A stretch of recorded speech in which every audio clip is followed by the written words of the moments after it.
kita pada pagi hari ini. Mohon audio dan videonya bisa dinonaktifkan biar kajian ini bisa berjalan dengan lancar sesuai dengan apa yang kita harapkan. A'udzubillahi minasyaitonirrajim. Bismillahirrahmanirrahim.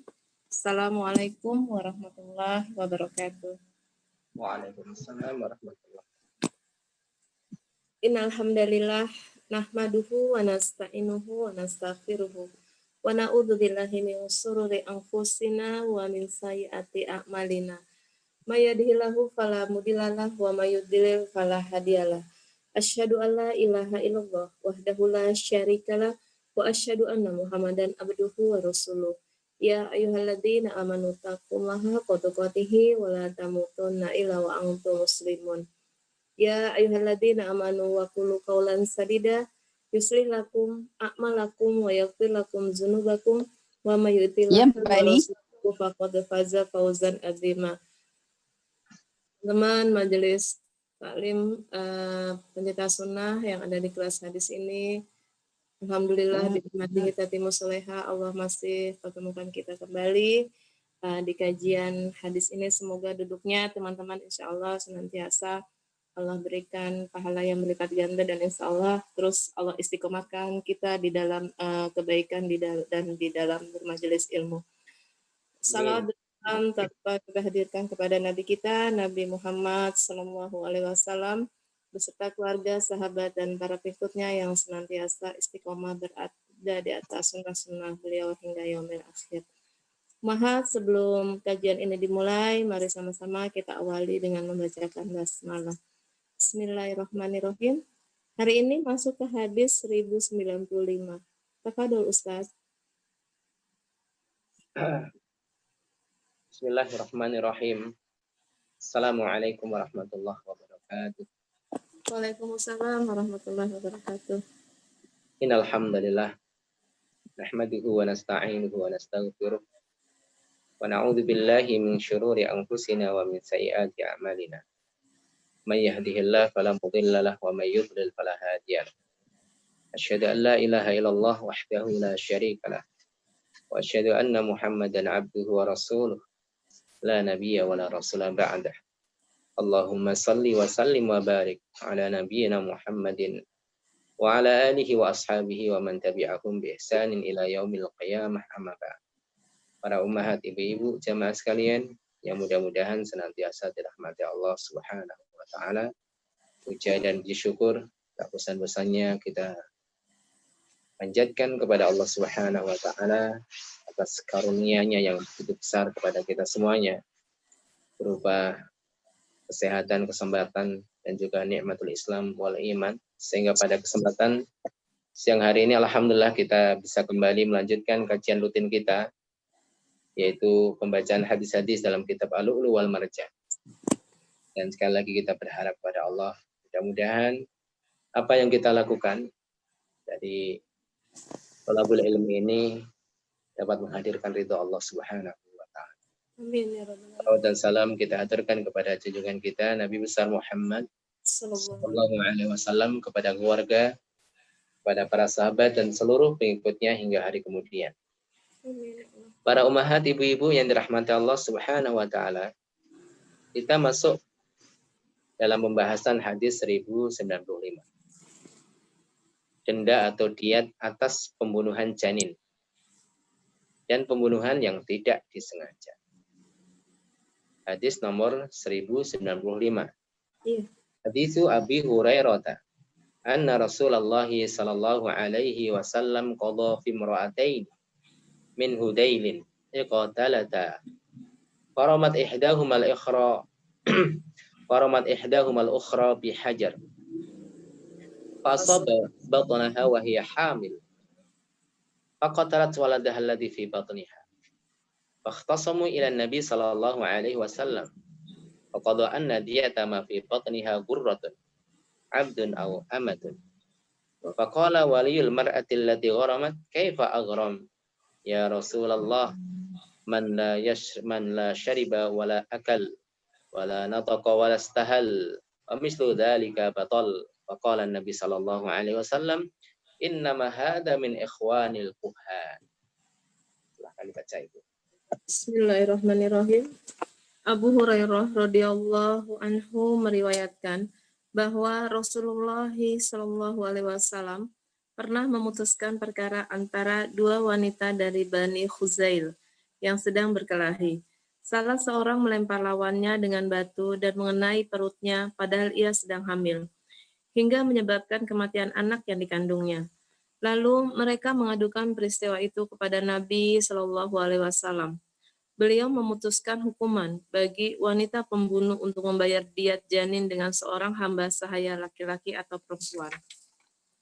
Lantas wali wanita yang menanggung diat berkata, "Wahai Rasulullah, bagaimana saya harus menanggung orang yang belum bisa makan dan minum, bahkan belum bisa berbicara ataupun menjerit sama sekali?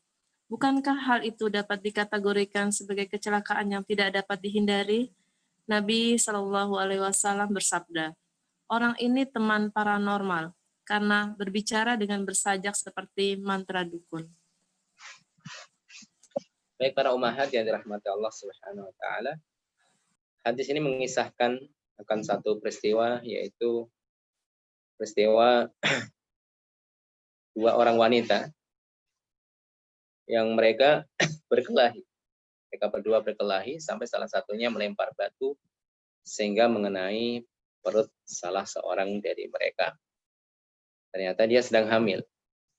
Yang perbuatan tersebut mengakibatkan janin yang dikandung oleh temannya tadi meninggal. Ini terjadi pada zaman sahabat, artinya memang para sahabat dan sahabiyah mereka adalah manusia, artinya ada sisi sifat manusiawinya. Makanya para sahabat di sana tidak satu level. Ibu-ibu Ahlussunnah wal Jamaah memiliki keyakinan satu hal yang prinsip sebagai keyakinan Ahlussunnah wal Jamaah, bahwasanya para sahabat itu berbeda-beda levelnya. Yang paling utama adalah Abu Bakar As-Siddiq radhiyallahu anhu, kemudian Umar. Kemudian terjadi perselisihan setelah itu, dan Ahlussunnah wal Jamaah para ulamanya mereka mengatakan bahwa Utsman itu nomor yang ketiga, baru yang keempat adalah Ali, sebagaimana urutnya para al-khulafa ar-rasyidun, dimulai dari Abu Bakar, kemudian Umar, kemudian Utsman, dan Ali.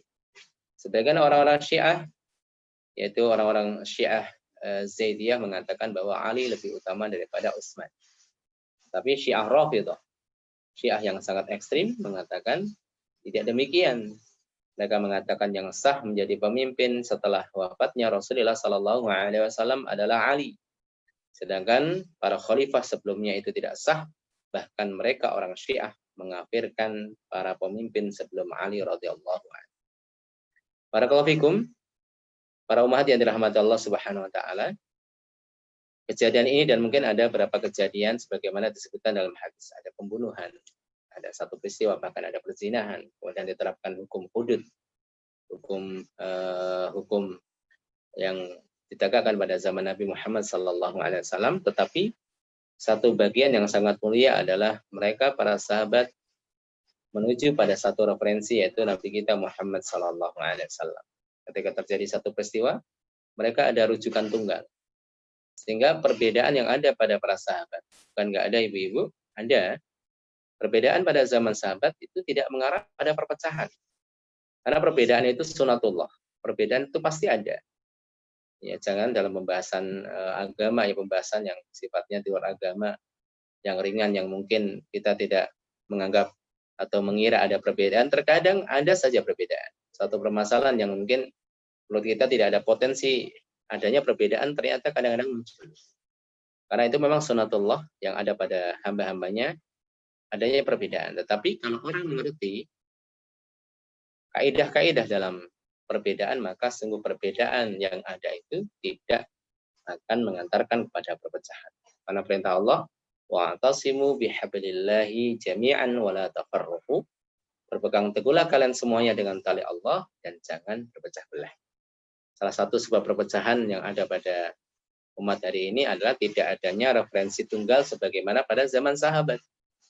Kalau pada zaman sahabat, zaman Rasul, ada referensi tunggal, yaitu Rasulullah Sallallahu Alaihi Wasallam dalam menafsirkan Al-Quran, dalam menjabarkan hadis yang beliau sabdakan ya, kemudian dalam menentukan hukum, menyimpulkan hukum yang terdapat dari Al-Quran maupun dari sabda beliau tentunya.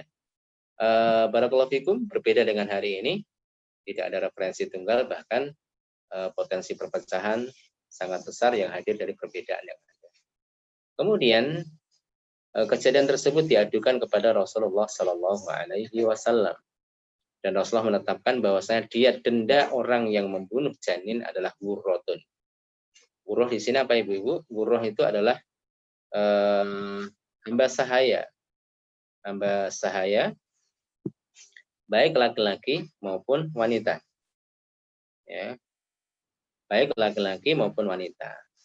Lalu bagaimana dengan hari ini kan tidak ada hamba sahaya. Senilai dengan hamba sahaya maksudnya Ibu ya, senilai dengan hamba sahaya. Senilai dengan hamba sahaya, karena hamba sahaya hari ini tidak ada abdun mamlukun. Abdun atau amatun nggak ada.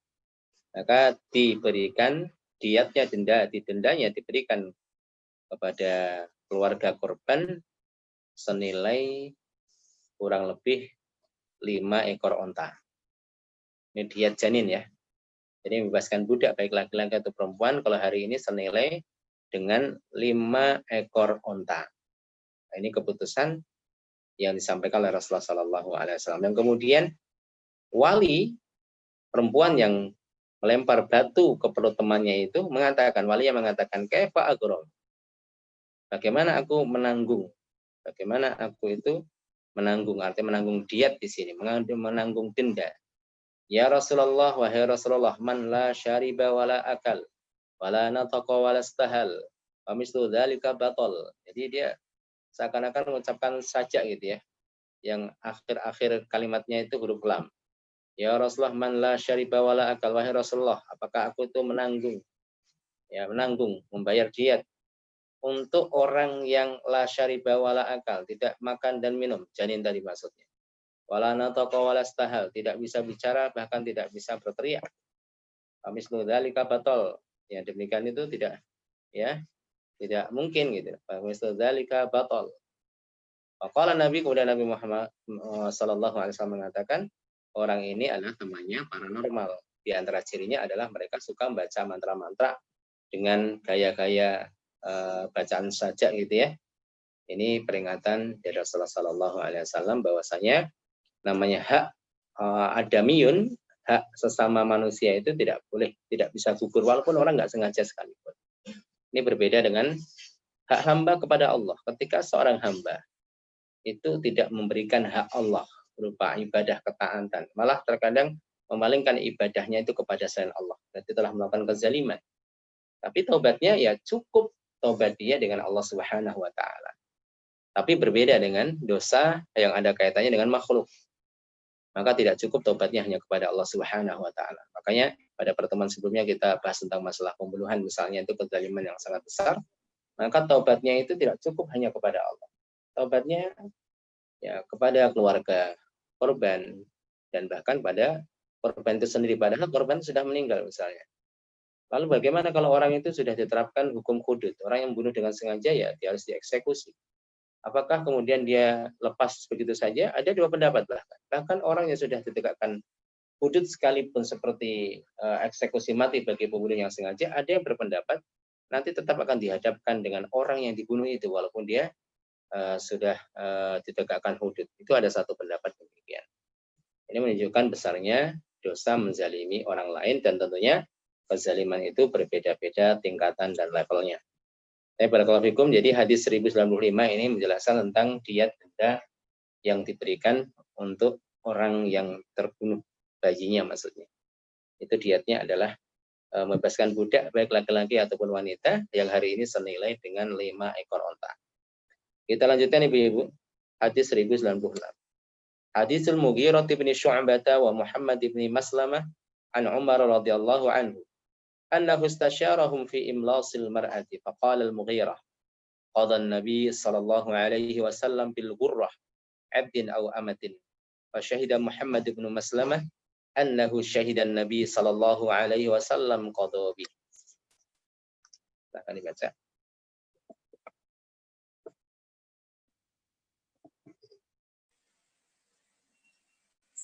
Bismillahirrahmanirrahim. Hadis Mughirah bin Syu'bah Umar radhiyallahu anhu meriwayatkan bahwa ia pernah meminta pendapat mereka berdua dalam hal wanita yang menggugurkan janin. Mughirah pun mengatakan, Nabi Shallallahu Alaihi Wasallam memutuskan dengan Gurah, budak atau hamba sahaya. Muhammad bin Maslamah memberi kesaksian bahwa ia pernah menyaksikan Nabi Shallallahu Alaihi Wasallam memutuskan seperti itu. Ya, sama dengan hadis sebelumnya, yaitu seorang sahabat Umar radhiyallahu anhu pernah meminta pendapat mereka berdua, yaitu Mughirah bin Syu'bah dan Muhammad bin Maslamah terkait dengan masalah menggugurkan janin. Di situ ada janin yang meninggal, itu dietnya adalah membebaskan budak. Ini juga menunjukkan kemuliaan para sahabat ya ibu-ibu. Mereka adalah generasi yang paling tahu tentang syariat ini. Maka pantas kalau kemudian kita ingin berislam secara murni, maka hendaknya merujuk mereka para generasi awal dari umat ini. Dan mereka adalah generasi yang langsung mendapatkan rekomendasi dari Allah. Di dalam Al-Quran surat At-Taubah ayat 100, Allah Subhanahu wa taala memuji langsung mereka. Wasabiqunal awwaluna minal muhajirin wal ansar walladzina tabauhum bi ihsanin radhiyallahu anhum wa radu.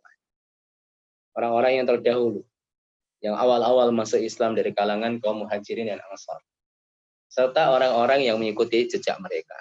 Jadi mudah-mudahan kita termasuk orang-orang yang mengikuti jejak mereka bi ihsanin, dengan cara yang terbaik. Maka balasannya adalah radhiyallahu anhum wa radu an. Allah ridho terhadap mereka dan mereka pun ridho terhadap Allah Subhanahu wa taala. Jadi ridho ini bukan hanya sekedar rela ya Bu. Jadi orang mengucapkan raditu billahi robba. Aku rela bahwa Allah itu menjadi Rabbku. Wabil islami dina. Aku rela Islam menjadi agamaku. Tapi Muhammadin nabiyyan wa rasula, dan ridho Muhammad itu sebagai nabi dan rasul. Itu ikrar tidak sembarangan. Artinya kalau ridho Allah sebagai Rabbnya, maka hendaklah dia ridho pula kalau undang-undang itu sebagai aturan hidupnya. Kadang orang itu ridho terhadap Allah sebagai Rabbnya, tapi tidak ridho dengan aturannya. Padahal dalam doa iftitah saja seorang hamba di awal harinya, di dalam salatnya dia mengucapkan qul inna sholati wa nusuki wa mahyaya wa mamati lillahi rabbil alamin. Menyatakan bahwasanya salat dan amal ibadahnya, hidup dan matinya hanya untuk Allah. Makanya kalau orang hanya ngaku saja beriman pada Allah, rela Allah sebagai Rabbnya, namun tidak mau diatur dengan undang-undangnya, berarti pengakuan dusta. Ya, betapa banyak orang kemudian mendustakan apa yang ia akui. Dia sudah mengaku, mengikrarkan dirinya. Tapi mungkin terkadang juga tidak sedikit dari orang-orang yang mengaku Islam, berikrar yang demikian, namun dia tidak paham dengan apa yang dia ikrarkan. Baik ibu-ibu, mudah-mudahan kita termasuk orang-orang yang Allah berikan kemampuan, kekuatan untuk bisa menegakkan aturan dan undang-undang Allah Subhanahu wa taala. Kita masuk bab ke-31 tentang masalah hudud ataupun hukuman. Ya, hudud dan hukuman ini pembahasan tentang masalah jinayat ya Ibu. Jinayat itu hukuman-hukuman terkait dengan pidana. Jadi ternyata Islam itu bukan hanya membahas tentang masalah ibadah aja. Wudu, bagaimana cara yang benar wudu Rasulullah SAW itu seperti apa dalam hadis-hadisnya, mana yang wajib, mana yang sunnah, kemudian sholatnya bagaimana kita itu sholat sesuai dengan ajaran Nabi. Ternyata tidak sebatas itu. Ada bagian-bagian yang kadang-kadang tidak dibahas oleh sebagian orang karena ini bertentangan dengan hukum-hukum yang diterapkan di negara-negara kaum muslimin hari ini. Hukum-hukum yang diterapkan di negara-negara kaum muslimin hari ini ya banyak yang tidak sesuai dengan hukum Islam, khususnya dalam masalah pidana. Dalam hal-hal yang lain mungkin sudah ada ya Bu, hukum pernikahan atau wakaf, masalah zakat, gitu, masalah haji diatur. Tapi kalau dalam masalah pidana itu seakan-akan kurang dilirik. Ya, kurang dilirik karena memang hukum Islam itu tegas, memberikan efek jerah, buat orang takut untuk melakukan perbuatan tersebut. Misalnya membunuh. Ancamannya berat dalam Islam. Kalau ketahuan seseorang membunuh orang lain dengan sengaja, maka balasannya hukuman mati. Nggak main-main. Kalau orang mencuri, sudah dilihat nanti nisabnya, jumlah mencurinya itu berapa. Kalau mencapai nisabnya bisa dipotong tangan. orang akan mikir sekian puluh kali untuk melakukan kejahatan. Inilah hukum Allah. Jadi Allah lah yang menciptakan manusia. Allah yang kemudian mengetahui fitrah yang ada pada manusia, dan Allah Maha mengetahui hajat apa yang dibutuhkan oleh manusia dalam kehidupan mereka. Makanya ketika seseorang itu melaksanakan hukum Allah, luar biasa. Bahkan di negara-negara yang diterapkan hukum hudud ini, Bu. Misal di Saudi Arabia, alhamdulillah ada negara yang masih menerapkan hukum hudud walaupun ya tidak maksimal sekali ya, tapi masih diterapkan di sana hukum hudud. Itu tindakan kriminal jauh sekali dengan tindakan kriminal yang ada di negara-negara yang lain yang tidak diterapkan hukum hudud. Misal di Indonesia, bahkan ada yang mengatakan bahwasanya tindakan kejahatan dan kriminal di Indonesia itu satu hari terjadi di negara kita itu hitungannya sama dengan 3 tahun terjadi di Saudi Arabia. Ini luar biasa. Jadi satu hari terjadi di Indonesia, anggap pembunuhan atau apa macam-macam, itu di total kemudian dilihat dibandingkan dengan tindakan kriminal dengan kejahatan di Saudi Arabia itu terjadi selama 3 tahun. Diakumulasikan seperti itu 3 tahun baru terjadi semisal dengan sehari di Indonesia. Wallahu a'lam bishawab. Artinya memang ini penting sekali Ibu-ibu. Tapi barakallahu fikum. Yang pertama kita bahas pada bab hudud ini adalah had atau hukuman mencuri dan batasannya. Haditsu Aisyah an Nabi sallallahu alaihi wasallam qala tuqta'u yadus sariqi fi rubu'i dinarin. Silakan dibaca. Bismillahirrahmanirrahim. Aisyah radhiyallahu anha meriwayatkan dari Nabi Shallallahu alaihi wasallam, beliau bersabda, tangan pencuri harus dipotong jika mencuri senilai 1/4 dinar. Iya. Baik, Ibu-ibu. Terkait dengan pencurian. Jadi pencurian di sini orang itu akan dipotong tangannya dengan beberapa syarat, diantaranya adalah nisab, jumlah yang ia curi. Jumlah yang dia curi kalau sampai nisab, maka akan dipotong tangannya. Di sini disebutkan dalam hadis adalah 1/4 dinar. 1/4 dinar. 1 dinar itu berapa Ibu? 1 dinar itu, kalau dinar standar pada zaman Umar, dan zaman Umar, mulai mencetak dinar sendiri umat Islam, itu adalah 4,25 gram. 4,25 gram. Berarti kalau 1/4-nya ya 1 gram sekian ya Ibu. Nanti coba dilihat 1/4 dari 4,25 dinar. 4,25 gram maksudnya. 1 dinar itu 4,25 gram. Dan seseorang itu berhak untuk dipotong tangannya, yaitu mencuri sejumlah 1/4 dinar. Baik, kita lanjutkan hadis 1098. Hadis Abdullah bin Umar qala qata'a Nabi sallallahu alaihi wasallam yada sariqin fi mijannin tamanuhu salah satu darahim. Silakan baca. Abdullah bin Umar radhiyallahu anhu berkata, Rasulullah Shallallahu alaihi wasallam memotong tangan pencuri karena mencuri perisai yang harganya 3 dirham.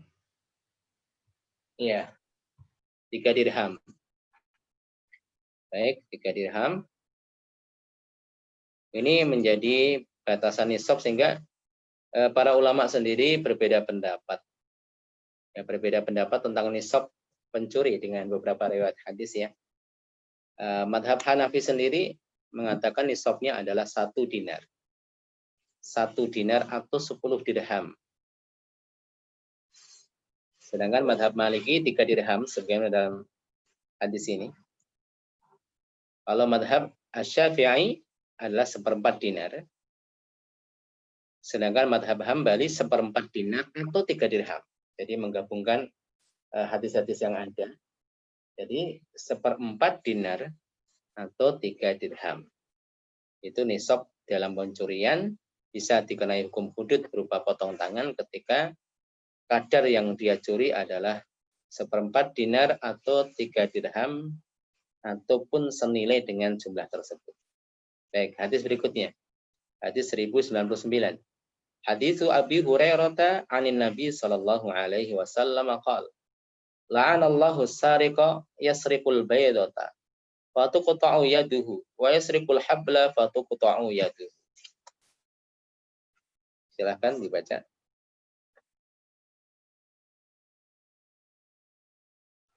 Ayo silakan siapa yang mau baca. Abu Hurairah radhiyallahu anhu meriwayatkan dari Nabi Shallallahu alaihi wasallam, beliau bersabda, Allah melaknat pencuri yang mencuri telur sehingga tangannya dipotong, dan ia mencuri tali sehingga tangannya dipotong. Iya. Ini maksudnya apa Ibu ya? Jadi hadis ini hadis Abu Hurairah radhiyallahu anhu tentang kabar dari Rasulullah sallallahu alaihi wasallam bahwa Allah melaknat. Ini sering kita jelaskan makna daripada laknat. Jadi laknat itu adalah al-la'nah awil ib'ad an rahmatillah. Jadi laknat itu adalah menjauhkan seseorang itu dari rahmat Allah Subhanahu wa taala. Laknat artinya jauh daripada rahmat Allah Subhanahu wa taala. Allah melaknat seorang pencuri yang mencuri telur sehingga tangannya dipotong. Dan ia mencuri tali sehingga tangannya dipotong. Ya. Jadi maknanya setidaknya ada 2 di sini. Bukan maknanya itu nisab pencurian itu 1 telur. Ya. Ada yang mengatakan bahwa makna daripada hadis ini adalah peringatan bagi orang yang suka mencuri. Jangan belajar mencuri walaupun kecil. Awalnya cuma mencuri telur, nanti sampai mencuri barang yang nilainya besar sehingga dia itu berhak dipotong tangannya. Tapi dari telur dulu atau dari nyuri permen atau apa gitu ya. Makanya kita harus tegas ibu-ibu kepada anak-anak kita. Ya, dalam rumah tangga, dalam keluarga kita misalnya dia ngambil uang, ya, ngambil uang orang tuanya, lebih baik sampaikan, bilang aja ya. Nanti takutnya kebiasaan, misalnya kebiasaan ngambil di rumah, khawatir dia berani mengambil di luar rumah. Ini hadis ini sebagai bentuk bagian daripada tarbiyah yang diajarkan oleh Rasulullah Sallallahu Alaihi Wasallam bahwa dalam masalah dosa itu tidak boleh meremehkan. Ah ini kecil, oh ini sedikit. Ternyata apa? Jadi mencuri telur sehingga bisa mencuri barang-barang yang mahal. Biasanya seperti itu Ibu. Orang yang nggak biasa mencuri langsung wah mencuri besar itu. Biasanya sudah terbiasa sebelumnya. Makanya para koruptor yang ketangkap yang ketahuan korupsi besar, mungkin bisa jadi sebelumnya sudah korupsi kecil-kecil nggak ketahuan. Nah, di situ. Karena biasanya sesuatu itu dimulai dari yang kecil, baik yang sifatnya kebaikan ataupun keburukan. Makanya kita tidak membuka peluang. Jadi dalam mentarbiyah anak, khususnya dalam masalah pencurian, di sini ada nasnya soalnya, ada orang yang mencuri sesuatu yang ringan awalnya, akhirnya dia akan berani mencuri sesuatu yang bernilai. Ada juga mengatakan bahwasanya hadis ini sesuai dengan lahiriahnya, zahir hadis secara tekstual. Jadi orang itu mencuri telur dipotong tangannya. Tapi mungkin telurnya beda, telur emas gitu ya Bu ya. Telur emas.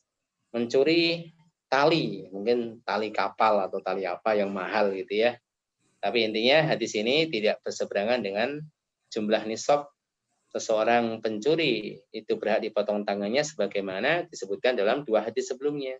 Hadis ini hanya peringatan bagi mereka orang-orang yang memudahkan dalam pencurian. Awalnya ringan, akhirnya terjerumus pada pencurian yang sangat besar. Dan ada juga sebagian ulama mengatakan hadisnya soal dohirnya, tetapi mungkin nilainya beda. Telur di sini mungkin telur apa gitu ya, ataupun tali-tali apa yang kemudian nilainya sangat mahal. Kita lanjutkan lagi hadis berikutnya 1100. Hukum potong tangan berlaku bagi bangsawan dan orang biasa, serta larangan mengadakan pembelaan dalam hudud. Hadithu Aisyata anna Quraisyan ahammahum sya'nul mar'atil makhzumiyatil lati sarafat. Faqala wa man yukallimu fiha Rasulullah sallallahu alaihi wasallam faqalu wa man yastari alaihi illa Usama bin Zaidin hibbu Rasulullah sallallahu alaihi wasallam. Fakallamahu Usama. Faqala Rasulullah sallallahu alaihi wasallam atashfa'u fi haddin min hududillah. summa qama fakhtataba summa qala innama ahlakal ladina qablakum annahum kanu idza saraqa fihim asy-syarif tarakuhu wa idza saraqa fihim ad-dha'ifu aqamu 'alaihi al-hadd wa waimullah law anna Fatimah banata Muhammadin saraqat laqata'tu yadaha. Silakan dibaca Ibu-ibu. Bismillahirrahmanirrahim. Aisyah radhiyallahu anhuma meriwayatkan bahwa orang-orang Quraisy sedang menghadapi persoalan yang menggelisahkan, yaitu tentang seorang wanita suku Makhzum yang mencuri. Mereka berkata, siapa yang mau merundingkan masalah ini kepada Rasulullah SAW? Sebagian mereka berkata, hanya Usamah bin Zaid, orang kesayangan Rasulullah SAW yang berani menghadap beliau. Usamah pun menyampaikan masalah tersebut, lalu Rasulullah SAW bersabda, apakah kamu meminta keringanan atas pelanggaran terhadap aturan Allah?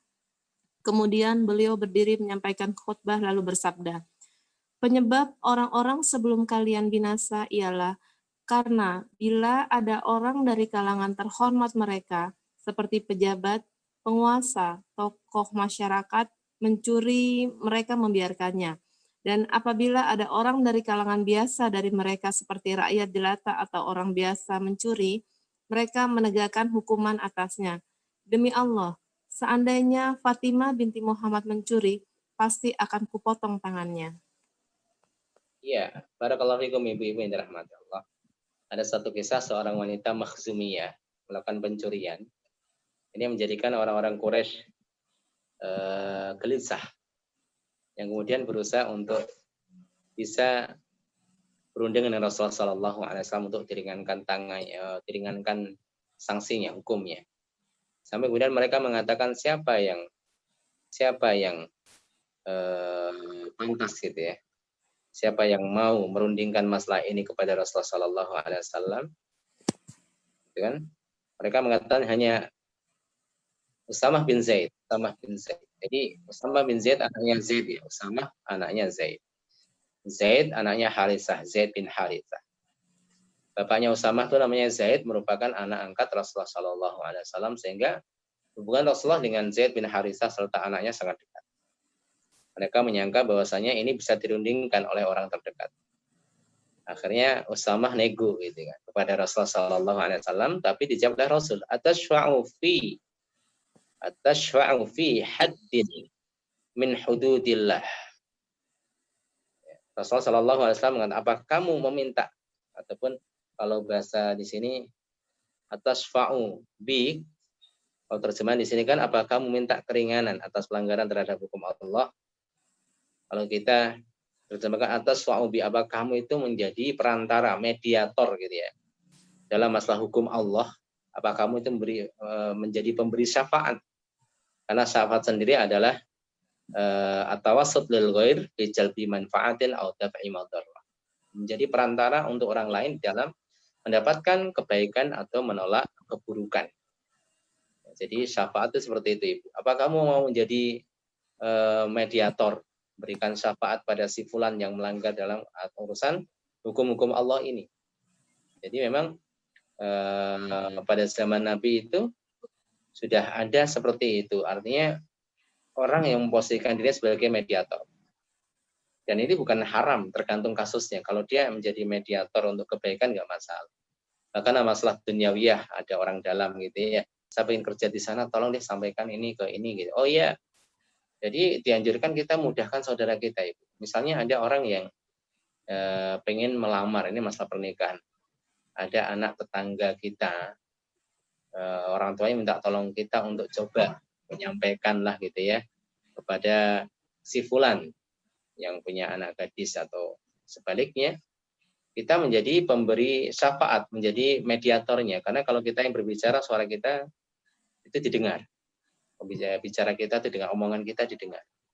Ataupun apapun, misalnya kita lihat, oh anak itu sungguh-sungguh bisa belajar, masuk pesantren itu sulit ya, tetapi anak ini bagus sungguh-sungguh ya. Itu misalnya, oh ya bisa masuk insya Allah, memberikan syafaat. Ada orang yang jalur khusus, misalnya, oh ya tambahan jalur khusus Artinya seperti itu tanpa mengambil hak orang lain tidak masalah. Artinya memberikan syafaat, tapi tanpa mengambil hak orang lain. Tapi kalau sudah mengambil hak orang lain berbeda ceritanya. Dan kemudian ada mediator yang keliru. Mediator yang tidak dibenarkan, yaitu menjadi seorang mediator dalam mediasi kemaksiatan. Nah, ini ditolak walaupun ini adalah Usamah, orang yang sangat dekat dengan Nabi. Ya, ketika beliau berusaha untuk menjadi mediator, kemudian Rasulullah SAW mengingatkan, kamu jadi mediator dalam masalah hukum ya. Rasulullah kemudian bangkit. Dan Rasulullah SAW kembali memberikan satu nasihat, innama ahlakal ladina qablakum annakum kanu idza saraqa, yaitu orang-orang sebelum kalian itu hancur, binasa, yaitu ketika mereka ada idza saraqa fihim musyarif, kalau ada orang yang mulia melakukan pencurian, taraku, dibiarkan, tidak dihukum. Wa idza saraqa fihim mudha'if, kalau orang miskin, orang lemah melakukan pencurian, aqamu alaihi had, kemudian ditegakkan hukum atasnya. Kemudian Rasulullah SAW mengatakan, demi Allah, seandainya Fatimah binti Muhammad mencuri, pasti akan kupotong tangannya. Artinya kezaliman itu. Jadi memang kehancuran satu negeri itu adalah disebabkan kezaliman, walaupun negeri Islam sekalipun. Makanya Ibnu Taimiyah rahimahullah taala pernah menyampaikan bahwasanya Allah Subhanahu wa taala menolong negeri yang adil walaupun negerinya itu adalah negeri kafirah, kata beliau. Walaupun negeri kafir sekalipun, Allah akan menolongnya kalau ditegakkan keadilan. Kemudian Allah akan menghancurkan satu negara walaupun muslim sekalipun, negara Islam sekalipun, kalau ada praktek kezaliman dibiarkan. Ini mengerikan. Makanya negeri kita ini negeri yang kita cintai, mudah-mudahan jauh daripada kezaliman. Tapi kalau praktek kezaliman itu ada dan kemudian dibiarkan, tidak ada yang kemudian mengingkari walaupun dengan lisan, ini khawatirnya adalah sebagai detik-detik kehancuran. Ya, ini yang kita khawatirkan. Karena Rasulullah menyampaikan hancurnya orang-orang sebelum kita itu semuanya, ya bahkan hancurnya beberapa kaum itu selain mereka mengingkari Nabi, risalahnya, ada praktek kezaliman. Pada zaman Nabi Musa menghadapi Fir'aun, bukan hanya Fir'aun itu mengingkari risalah Nabi Musa alaihissalam, tapi apa ibu-ibu? Tapi Fir'aun ini melakukan kezaliman, yaitu apa? Memperbudak Bani Israel. Perbudak Bani Israel. Makanya Fir'aun seorang nabi. Karakter seorang nabi itu tidak hanya menyampaikan risalah terkait dengan Allah saja, namun peduli kondisi masyarakat. Makanya Fir'aun ketika yang mendapatkan ajakan Nabi Musa untuk mentauhidkan Allah, tidak langsung dimusibahkan. Fir'aun ini kalau kita nilai adalah orang kafir yang gentle. Dia membuka suatu pertemuan terbuka, ya, pertemuan terbuka yang dihadiri oleh Musa, kemudian para pengikut Fir'aun dan rakyat, membuktikan siapa yang benar. Makanya Fir'aun ini orangnya berpikir secara logis memang. Ketika dinampakkan mukjizat oleh Nabi Musa, tongkat jadi ular, Fir'aun mikir, kalau kayak gitu masa bisa. Akhirnya dihadirkan tukang-tukang sihir, dihadirkan Musa, ditonton orang banyak, dan itu siang hari bukan malam hari. Jelas gitu kan. Jadi keputusan juga bukan malam hari, siang hari. Jelas di waktu duha, ya. Jadi jelas mungkin jam 9, jam 10 orang bisa lihat semuanya di tanah lapang. Jadi adu argumen.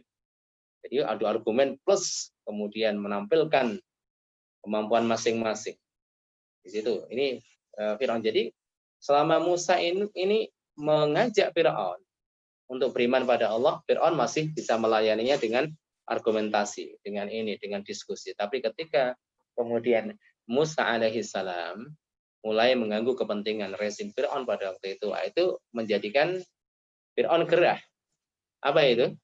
Kepentingan rezim Fir'aun ini diganggu oleh Nabi Musa, yaitu Bani Israel yang diperbudak oleh Fir'aun itu bertahun-tahun sebagai tenaga konstruksi, ya, bangun ini, ternyata apa? Perbudakan dari Bani Israel. Kemudian Nabi Musa tidak bisa tinggal diam. An arsil ma'ana Bani Israil wala tu'adzibhum. Lepaskan saja Bani Israel, jangan siksa mereka. Nah, di sini kan, lepaskan mereka, Bani Israel, jangan siksa mereka. Ini ganggu kepentingan rezim. Akhirnya marah. Oh, ini harus nggak bisa dibiarkan, ini sudah ganggu ini. Maka ibu-ibu, ya, dakwah apapun kalau kemudian sudah mengganggu kepentingan orang-orang yang zalim itu, jadi masalah. Tapi kalau kemudian hanya dakwah, ya ayo ngajak sholat, ayo baca Al-Quran ya biasa aja. Tapi kalau kemudian dakwahnya sudah menyentuh kepentingan orang-orang yang zalim, itu jadi masalah. Siap-siap berurusan dengan mereka. Ini sudah sunnah yang Allah tetapkan pada para nabi dan orang-orang yang beriman. Maka jangan sedih kalau kemudian dakwah dimusuhi. Dakwah itu kadang ya bukan mendapatkan tempat yang indah, bahkan malah di penjara atau apa itu ya. Itu resiko itu. Yang penting ya kita dakwah sesuai dengan jalan kebenaran. Kalau kita mengkritik ya tetap dengan lisan yang santun, tegas, bukan berarti kasar lisannya. Itu bukan karakter seorang dai ya, seorang pendakwah. Jaga lisan kita, tegas mengkritik, ya tegas mengkritik kezaliman dan sebagainya, tetap kita menggunakan bahasa-bahasa yang santun tapi tegas. Tegas bukan berarti kasar. Karena Rasulullah Shallallahu Alaihi Wasallam semarah apapun itu tidak pernah mengeluarkan kata-kata yang terkait dengan binatang, mencaci musuh. Dan contoh terbaik dalam kehidupan kita adalah Rasulullah Shallallahu Alaihi Wasallam. Ya, kemudian di penutupan hadis ini Rasulullah menegaskan, demi Allah, andaikan Fatimah putri Muhammad mencuri, aku potong tangannya. Jangan mentang-mentang anak Pak Lurah, kemudian tidak dipotong tangannya. Ya, jangan jangan mentang-mentang anaknya menteri dan selanjutnya kemudian selamat dari hukuman. Nabi Muhammad jelas, andaikan Fatimah binti Muhammad mencuri, aku sendiri yang motong tangan. Ini pemimpin benar-benar. Kan pencitraan ya Ibu, Nabi Muhammad Sallallahu Alaihi Wasallam. Ya, Nabi Muhammad yang kita junjung, yang kita puji, yang kita rindui, Masya Allah. Ini contoh terbaik. Makanya orang-orang yang kemudian melakukan kezaliman, ya itu adalah alamat detik-detik menjelang kehancuran. Oke Ibu-Ibu, kita lanjutkan lagi.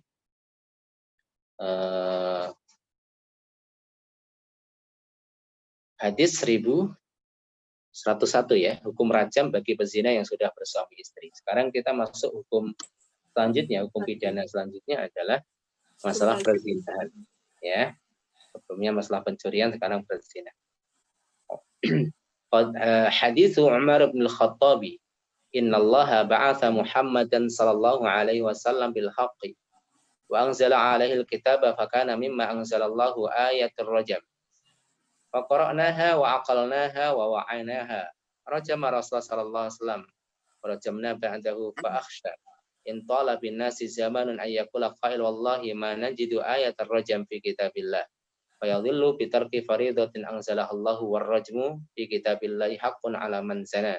Idza uhsina minar rijali wan nisa'i idza qamatil bayyinah aw kana al-habalu aw al-i'tiraf.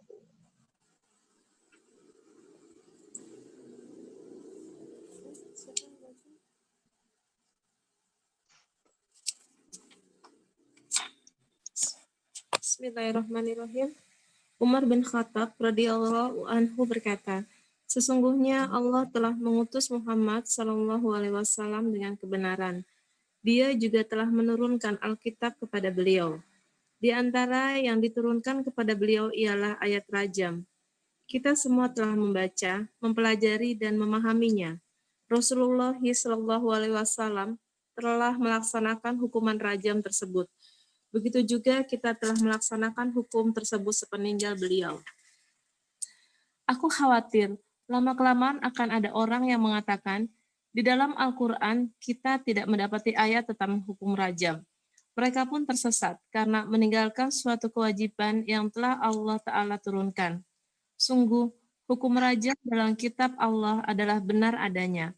Wajib diberlakukan atas laki-laki dan perempuan yang telah menikah, yang melakukan perzinahan apabila ada bukti, ada kehamilan, dan ada pengakuan.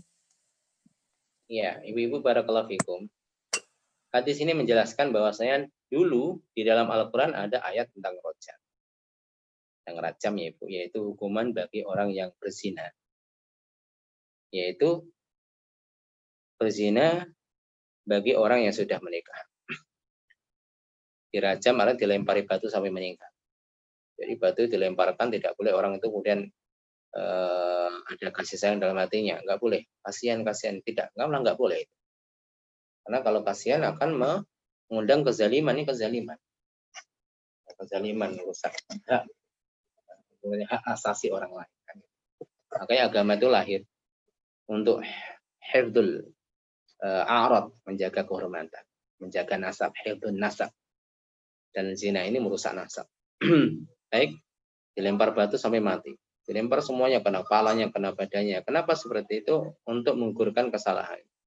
Karena perzinahan itu satu dosa yang dinikmati oleh seluruh tubuhnya, matanya, tangannya, semuanya, kakinya. Sehingga kafaratnya adalah hukuman yang sesuai dan setimpal dengan perbuatan. Ibu-ibu yang dirahmati Allah, dulu ada ayat rajam, tapi ayatnya dihapus. Namun hukumnya tetap. Ini ada jadi satu jenis masalah nasakh dan mansukh ya. Ada yang dimansukh itu hukumnya, namun ayatnya masih. Tapi ini unik, ayat tentang rajam, itu ayatnya dihapus secara lafal, tetapi hukumnya ada.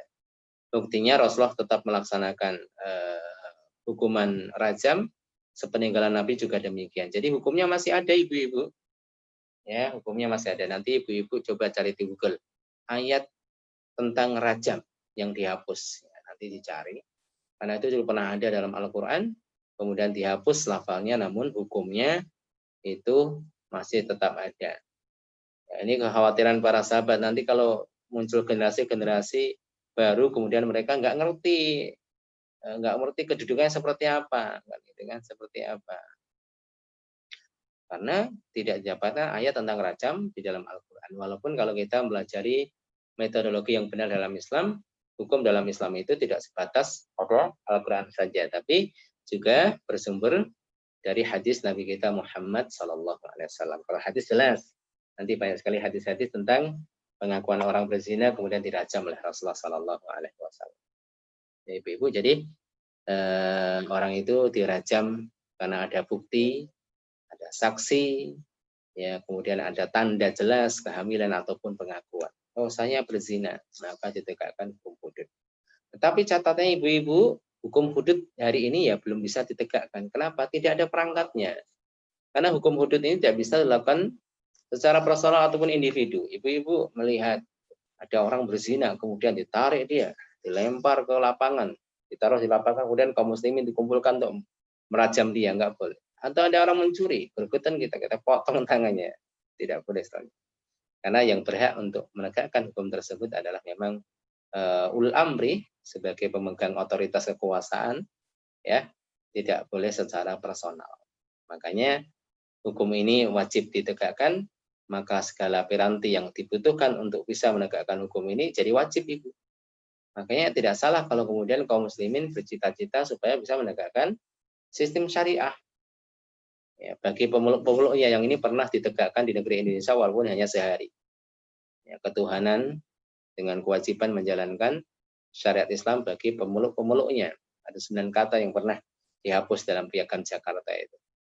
Ya, satu hari kita menyukuri kemerdekaan Indonesia 17 Agustus, 18 Agustus kita menangis karena jaminan melaksanakan hukum-hukum syariat bagi pemeluk-pemeluknya ini sudah tidak berlaku lagi. Walaupun secara umum ya kita dijamin untuk kita beragama. Tapi kalau itu lebih spesifik ya Ibu, menjalankan syariat itu berarti secara sumuliyah komprehensif dalam masalah ibadah, muamalah atau dalam masalah pidana ya jinayat seperti yang kita bahas tadi. Baik Ibu-ibu yang dirahmati Allah Subhanahu wa taala. Kemudian hadis berikutnya 1102 orang yang mengaku berzina. Jadi pada zaman Nabi ada orang mengaku berzina. Kalau hari ini mengaku zina ya harus lihat-lihat ya Ibu, karena kalau Allah sudah tutupi jangan diobral. Kalau berlaku hukum Islam ya kalau ditutupin nggak diobral ya tanggung jawab dia nanti sama Allah. Allah bisa ampuni, Allah juga bisa tidak ampuni. Diadab dahulu baru masuk surga. Baik, orang yang mengaku berzina. Hadis Abi Hurairah wa Jabirin qala Abu Hurairah ata rajulun Rasulullah sallallahu alaihi wasallam wa huwa fil masjid fanadahu faqala ya Rasulullah inni zanaitu fa'arada anhu hatta raddat alaihi arba'a marratin falamma syahida ala nafsihi arba'a syahadatin da'ahu Nabi sallallahu alaihi wasallam faqala abika junun qala la qala fahal ahsanta qala na'am faqala Nabi sallallahu alaihi wasallam idhabu bihi farjumuhu qala Jabir fakuntu fi man rajamahu farajamnahu bil musalla falamma adlaqathu al hijarah haraba fadraknahu bil harrati farajamna. Silahkan dibaca Ibu. Abu Hurairah radhiyallahu anhu berkata, ada seorang lelaki datang menemui Rasulullah Shallallahu Alaihi Wasallam ketika beliau berada di masjid. Laki-laki itu berkata, "Wahai Rasulullah, aku telah berzina." Beliau pun berpaling dari laki-laki itu, hingga ia mengulangi sampai 4 kali. Setelah laki-laki itu mengakui sampai 4 kali bahwa dirinya telah berzina, Rasulullah Shallallahu Alaihi Wasallam bertanya, "Apa kamu gila?" Ia menjawab, "Tidak."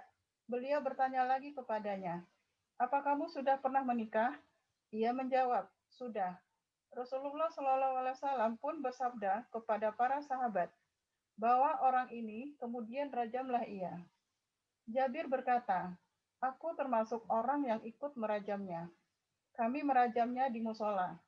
Ketika ia mulai merasakan sakitnya ditimpuk batu, ia kabur. Kami pun mengejarnya dan menangkapnya di dekat Haroh. Kemudian kami merajamnya lagi." Ya, bagi ibu-ibu yang dirahmati Allah, ini satu bagian yang dapat ditegakkan hudud hukum hudud, yaitu atas orang yang berzina adalah karena pengakuan.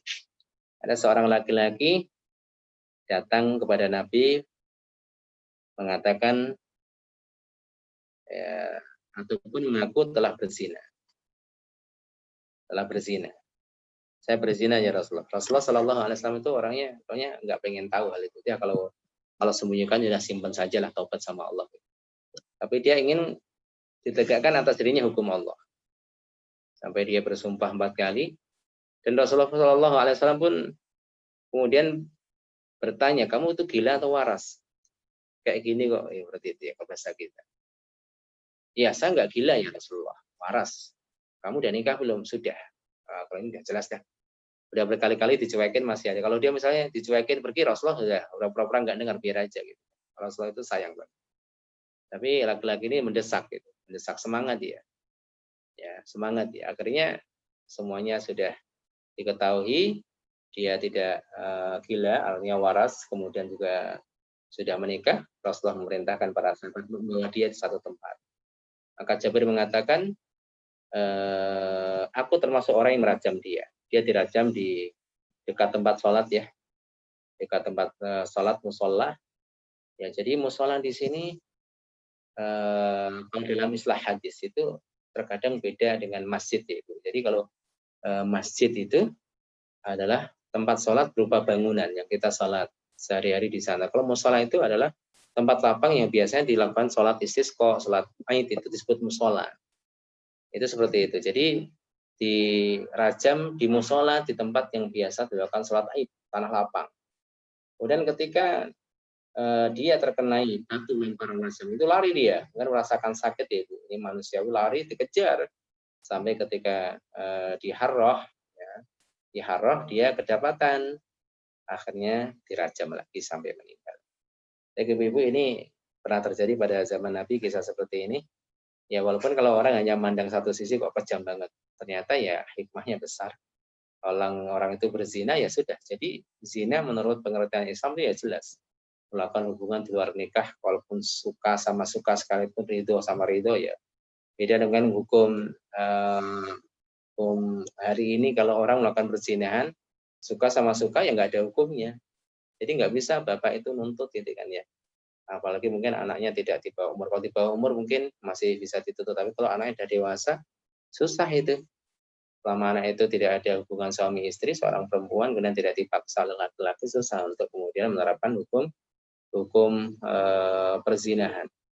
Itu zina tapi tidak ada. Tapi dalam Islam itulah pembahasan berlaku fikih. Ya, fikihnya berlaku pada orang yang melakukan demikian, walaupun sama-sama ridho sekali.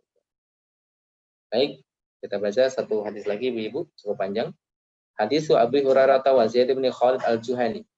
Qala ja'a rajulun ila Nabi sallallahu alaihi wasallam faqala anshuduka Allah illa qadaita bainana bi kitabillah.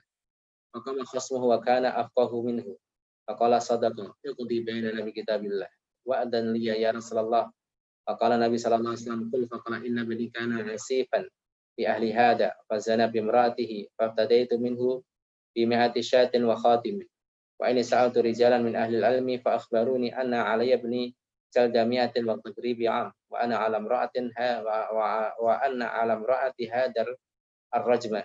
Faqala walladhi nafsi biyadihi la aqdiyanna bainakum bi kitabillah. Al-mi'ah wal khatimu raddun 'alaika wa la ibnika jaldu mi'atin wa tadribu 'amin. Wa ya unais ughdu 'ala imra'atin hada 'ala imra'ati hada fasalha fa in i'tarafat farjumha fa i'tarafat farjumha. Silakan dibaca. Bismillahirrahmanirrahim. Abu Hurairah radhiyallahu anhu dan Zaid bin Khalid al-Juhani meriwayatkan, ada seorang laki-laki datang menemui Nabi Shallallahu Alaihi Wasallam dan berkata, saya bersumpah kepadamu dengan nama Allah, jatuhkan hukuman yang sesuai dengan kitab Allah kepada kami. Lantas lawannya yang lebih fakih darinya berdiri dan berkata, ya benar, putuskanlah di antara kami dengan kitab Allah. Dan perkenankan saya, wahai Rasulullah, untuk berbicara. Nabi Shallallahu Alaihi Wasallam berkata, bicaralah. Ia pun berbicara. Anak saya menjadi pekerja orang ini. Kemudian ia berzina dengan istrinya. Aku kemudian menebusnya dengan 100 ekor kambing dan 1 pelayan. Aku lantas bertanya kepada beberapa orang ahli ilmu dan mereka memberitahukan kepadaku bahwa anakku harus didera 100 kali dan diasingkan selama setahun dan wanita ini harus dirajam. Baik. Masih Ustaz. Masih.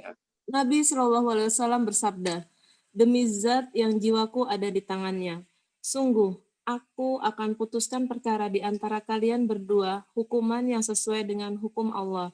100 ekor kambing dan pelayan dikembalikan kepadamu, dan anakmu harus didera 100 kali serta diasingkan selama 1 tahun. Dan engkau, hai Unais, temuilah wanita itu dan tanyailah ia. Jika ia mengakui, maka rajamlah. Wanita tersebut mengakuinya. Unais pun merajamnya.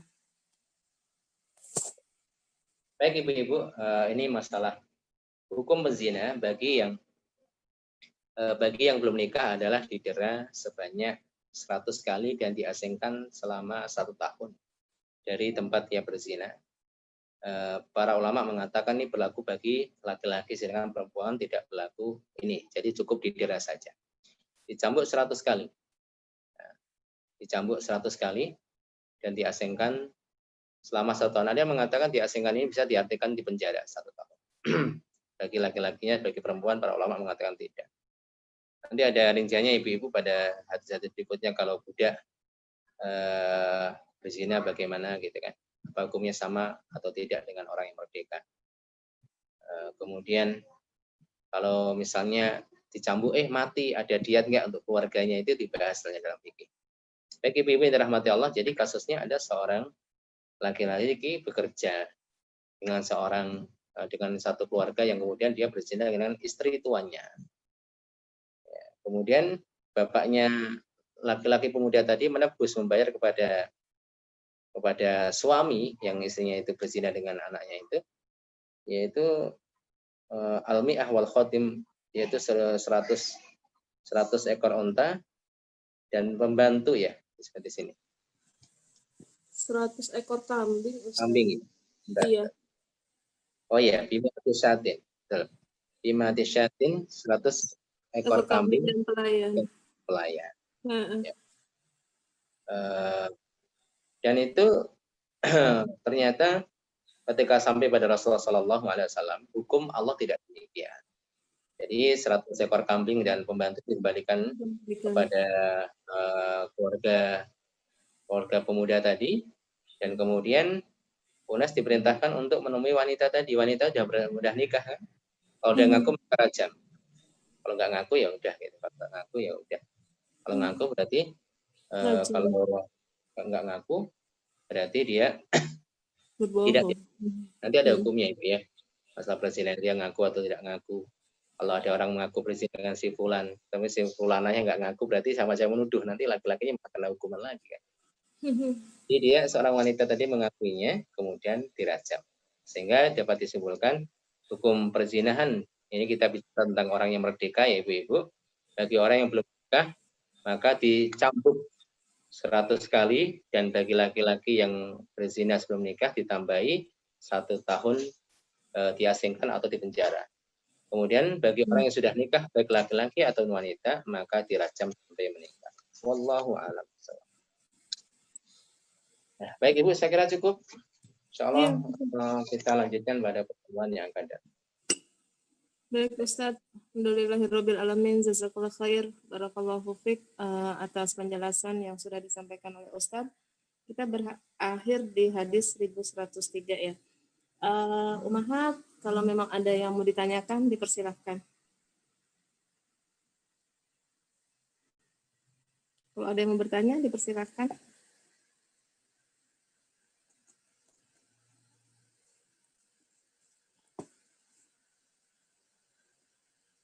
Ustaz, tadi yang berkaitan dengan masalah rajam yang ayatnya dihapuskan tapi hukumannya masih ada ya Ustaz. Ini saya tadi dapat di Al-Baqarah 106, benar nggak ya Ustaz? Nasak, ya kan? Manangsah min ayatin aw nusiha, ya. Itu ayat Manasak nasak mansukh itu. Bukan Kenapa? itu. Itu ayat bukan ya? mansukh. Bukan. Oh, Jadi bukan itu ya? ayat menerangkan tentang adanya nasah dalam Al-Qur'an. Manangsah min ayatin aw nusiha na'ti bi khairin minha aw mithliha. Jadi ayatnya itu tidak itu. Nanti coba PR Ibu. Oh gitu ya, nanti saya cari lagi ya. Bukan ya? Salah ya. Oh iya. Kalau ayat tentang nasakh itu memang jadi Al-Qur'an menegaskan, karena ada sebagian kalangan mengejek, mosok dalam ayat suci kok ada yang dihapus, apa Allah lupa atau gimana kan gitu kan. Jadi ada yang mengejek, maka ditegaskan dalam Al-Qur'an manangsakh min ayatin aw nusiha na'ti bi khairin minha aw mithliha. Jadi adanya nasakh itu pasti ada hikmahnya untuk meringankan, untuk apa gitu ya. Tapi kalau yang mengenai rajam ini cuma nansak aja tapi tidak masuk ya Ustadz. Jadi langsung dihapuskan tapi tidak diganti dengan ayat yang baru, tidak ya? Memang benar-benar hapus ya? Yang dihapus adalah lafal ayatnya tapi hukumnya tidak dihapus. Nanti Ibu kalau mengkaji ulumul Quran, ilmu tafsir, ada macam-macam nasah dalam Al-Quran. Ini bisa jadi tugas juga nih Ibu-Ibu di rumah, bisa baca-baca. Satu, macam-macam nasah dalam Al-Quran. Itu pertama. Kedua, ayat rajam yang dinasah. Nanti buat bacaan di rumah. Jadi macam-macam nasah dalam Al-Quran. Dan ayat rajam yang dinansah ya? Ya, dan ayat rajam yang dinasah.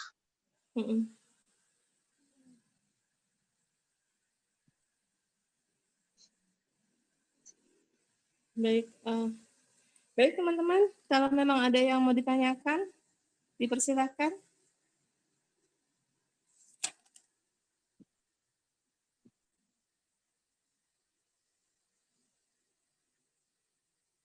Kalau ada yang mau bertanya. Kelihatannya cukup. Cukup ya kayaknya cukup Ustadz, insya Allah. Insya Allah jelas ya.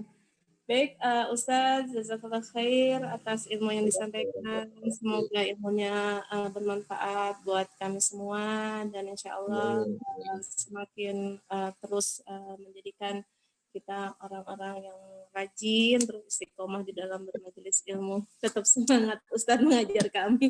Bismillah. Kita tutup dulu ya kajian kita pada hari ini dengan doa kafaratul majlis dan hamdalah. Subhanaka Allahumma wa bihamdika asyhadu an la ilaha illa anta astaghfiruka wa atubu ilaik. Alhamdulillahirabbil alamin. Yang benar hanya dari Allah semata, yang salah dari saya pribadi. Akhirul kalam. Assalamualaikum warahmatullahi wabarakatuh. Waalaikumsalam. Jazakallah khair ya Ustadz. Wa iyyakum Ibu. Ya Ustadz, tafadhol kalau mau live. Ya, izin semuanya Ibu-Ibu. Iya Ustadz, baik. Assalamualaikum warahmatullahi wabarakatuh. Jazakumullahu khair untuk umahat semua yang sudah bergabung di kelas hadis ini. Mohon maaf lahir dan batin. Assalamualaikum warahmatullahi wabarakatuh. Waalaikumsalam warahmatullahi wabarakatuh. Bayu makasih ya dibantuin baca. Tumben Mbak Vivi nggak muncul.